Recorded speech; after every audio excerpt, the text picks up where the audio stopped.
Hello there, Guthrie here. I'm talking about behavioral economics, and today's topic is a little bit nuanced and a little bit complex, so I'm going to keep it light, I'm going to keep it brief, and I'm going to encourage you to read the paper. It's about individualistic or individualist societies versus collectivism or collectivist societies.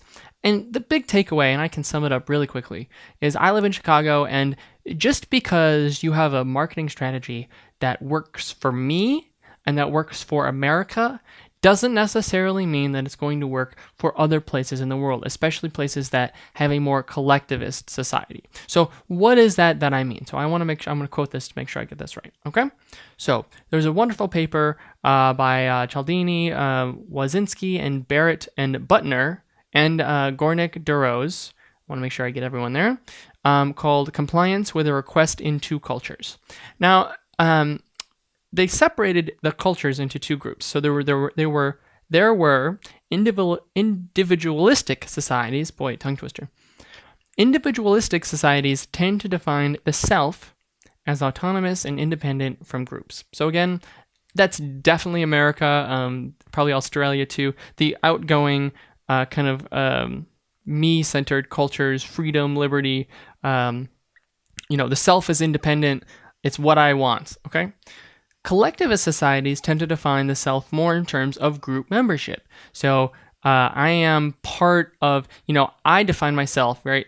I'm Guthrie. I'm an individual. This is who I am. This is what I do. Whereas I could define myself as I'm Guthrie. I am part of this city. I am, a blank, Catholic. I'm an ethnic group of sorts. I'm Ashkenazi Jewish. This is how I define myself.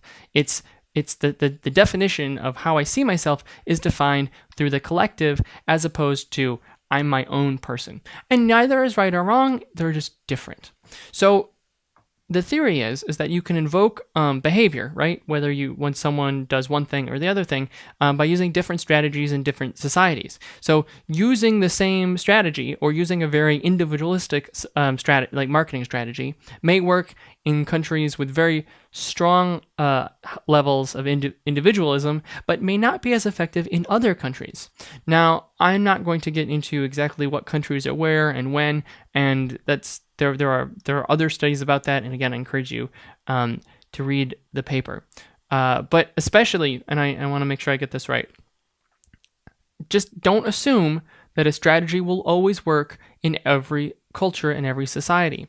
So specifically, we talk about the 7 drivers of motivation, and one of the big drivers is being social pressure. Social pressure is maybe a little bit strong of a word, but if you want to use socialness as a way to drive and motivate people to take a certain behavior, social pressures can work better in societies that have a high degree of collectivism and group focus. So, example again, Eastern Europe or Asia also generally has higher levels of collectivism societies. If you want people to reject social pressure, if that's your goal, right? Say no to drugs, the DARE program, any of those kind of things. Try to direct focus onto themselves as a person before you're exposed to social pressure, right? It's about you and your future and you don't want to get cancer, do you? That's why you shouldn't do drugs. So how you frame things can be more effective in some societies than others. Now, I don't want to say that many messages can work for a lot of different reasons, and a lot of messages work all around the world, and a lot of messages cannot work in one place and work in another place, but for totally for reasons that are totally separate from this.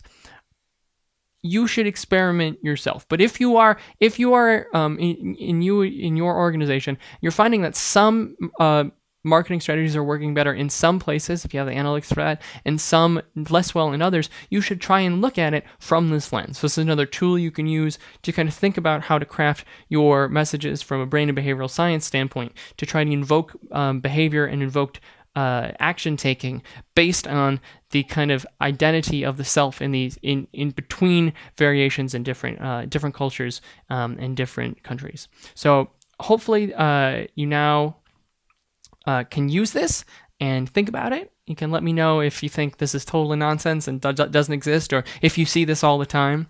And I encourage you to read the paper because this one is a little complicated and a little nuanced. It's kind of a little niche subject, but we're going to cover those from time to time. We can't all be like the one before, which is like sunk cost, which is like this big obvious this big obvious topic.